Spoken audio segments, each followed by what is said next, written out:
దాదాపు 17 మందిని ఛత్తీస్గఢ్లో మరొకసారి భారీ ఎన్కౌంటర్ జరిగింది. ఆ ఎన్కౌంటర్లో 17 మంది మృతి చెందినటువంటి సంఘటన అయితే మనం చూస్తూ ఉన్నాం. ఈ యొక్క ఎన్కౌంటర్ల తాకిడి మాత్రం ఇంకా కొనసాగుతూనే ఉంది. ఆపరేషన్ ఖగార్ అనేది ఇంకా కొనసాగుతూనే వస్తూ ఉంది. అమిత్ షా, కేంద్ర హోంశాఖ మంత్రి అమిత్ షా వచ్చే సంవత్సరానికైతే ఎవరిని కూడా నక్సల్స్ అనేటువంటి పేరే వినబడకుండా చేస్తామని చెప్పేసి అమిత్ షా చెప్తా ఉన్నారు. ఈ యొక్క మారణ హోమం అయితే ఇంకా కొనసాగుతూనే వస్తూ ఉంది. ఛత్తీస్గఢ్లో మళ్ళీ ఎన్కౌంటర్, 17 మంది మావోయిస్టులు మృతి. పోలీసులు స్వాధీనం చేసుకున్నటువంటి మావోయిస్టుల ఆయుధాలను ఇక్కడ మనం చూడొచ్చు. సుకుమా జిల్లాలోని అడవుల్లో ఘటన, మృతుల్లో 11 మంది మహిళలు, గాయపడ్డ 4 డిఆర్జీ జవాన్లు. మావోయిస్టులు లొంగిపోవాలంటూ అమిత్ షా పిలుపు. 15 మంది మావోయిస్టుల లొంగిపోటు అంటూ చూస్తున్నాం.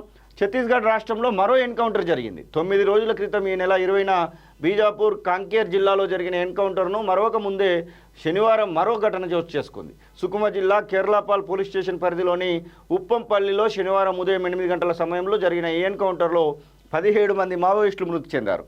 17 మంది మావోయిస్టులు అనేది పెద్ద సంఖ్య. మొత్తం మీద ఈ సంవత్సరంలో జరిగినటువంటి ఎన్కౌంటర్లలో దాదాపుగా ఈ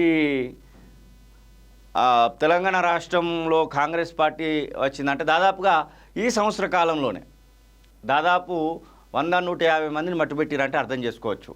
11 మంది మహిళలు ఉన్నారు. మృతుల్లో దర్బార్ డివిజన్ కమిటీ కార్యదర్శి, ప్రత్యేక జోనల్ కమిటీ సభ్యుడు కుంద్వాని జగదీష్ అలియాస్ రుద్ర కూడా ఉన్నాడు. ఇతనిపై 25 లక్షల రివార్డు ఉంది. కాగా ఎదురుకాల్పుల్లో 4 జవాన్లకు కూడా గాయాలయ్యాయి. వీరిలో 3 డిఆర్జీ, మరొకరు సిఆర్పిఎఫ్ జవాను ఉన్నారు. గాయపడ్డ జవాన్ల పరిస్థితి నిలకడగా ఉందని బస్తర్ రేంజ్ మావోయిస్టు వ్యతిరేక ఆపరేషన్ ఐజీ సుందర్ రాజ్ తెలిపారు. గాయపడ్డ జవాన్లను హెలికాప్టర్లో రాయపూర్ ఆసుపత్రికి తరలించారు. 17 మంది మావోయిస్టుల మృతదేహాలను పోలీసులు స్వాధీనం చేసుకున్నారు. ఉప్పంపల్లి అటవీ ప్రాంతంలో మావోయిస్టులు సంచరిస్తున్నారన్న సమాచారంతో డిఆర్జీ 159 బెటాలియన్కి సంబంధించినటువంటి సిఆర్పిఎఫ్ జవాన్లు అక్కడికి చేరుకున్నారు. ఈ క్రమంలో ఇరుపక్షాల మధ్య ఎదురుకాల్పులు జరిగి 17 మంది మావోయిస్టులు ప్రాణాలు కోల్పోయారు. కాగా శనివారం సాయంత్రం వరకు మృతుల్లో 7గురిని గుర్తించినట్లు బస్తర్ ఐజీ సుందర్ రాజ్ తెలిపారు. ఎన్కౌంటర్లో మృతి చెందిన దర్బార్ డివిజన్ కమిటీ కార్యదర్శి జగదీష్ స్వస్థలం సుకుమా జిల్లా కుక్కనూరు గ్రామం. 2013లో 30 మంది కాంగ్రెస్ నాయకులను హత్య చేసిన ఘటన, 2023లో జవాన్లు ప్రయాణిస్తున్నటువంటి వాహనాన్ని పేల్చివేసి 10 మందిని హత్య చేసిన ఘటనలో జగదీష్ నిందితుడు. కాగా ఛత్తీస్గఢ్లో ఒకే నెలలో 2 భారీ ఎన్కౌంటర్లు జరిగాయి.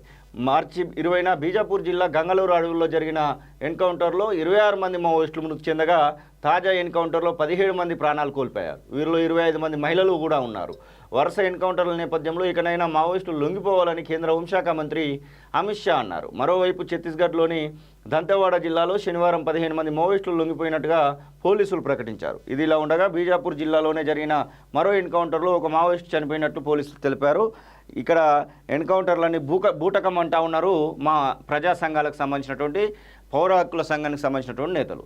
ఛత్తీస్గఢ్లో శనివారం జరిగిన ఎన్కౌంటర్ బూటకమని పౌర హక్కుల సంఘం తెలంగాణ రాష్ట్ర అధ్యక్షుడు ప్రొఫెసర్ లక్ష్మణ్ గడ్డం, ప్రధాన కార్యదర్శి ఎన్ నారాయణరావు ఆరోపించారు.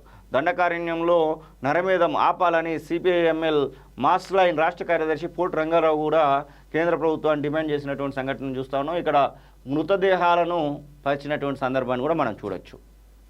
మరి ఇటు కేంద్ర ప్రభుత్వము అలాగే ఛత్తీస్గఢ్ స్టేట్, ఎందుకంటే ఛత్తీస్గఢ్లో కూడా వచ్చింది బీజేపీ అధికారంలో ఉన్నటువంటి పార్టీ ఇప్పుడు ఉన్నటువంటి పరిస్థితులలో.